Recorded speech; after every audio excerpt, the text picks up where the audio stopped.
全運爆款鰲魚個個都講，咁但係你知唔知我哋廣州現存最老嘅一條鰲魚喺邊度呢？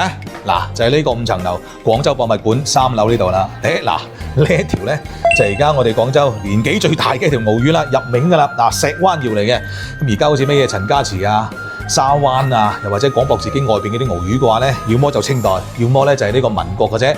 呢條入名㗎啦，即係夠晒老資格啦。大家望一望啦，咁啊鰲魚呢樣嘢呢，嗱，我哋啲建築當中呢。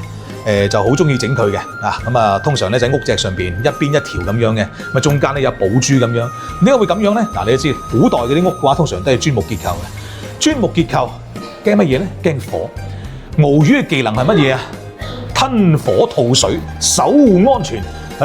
有佢真係冇有驚啦，係嘛？嗱，好似呢一種有守護安全咁，並且嘅話咧有呢個如躍龍門嘅吉祥寓意嘅，邊個唔中意得㗎？嗱，所以帶你過嚟感受下芝麻福地。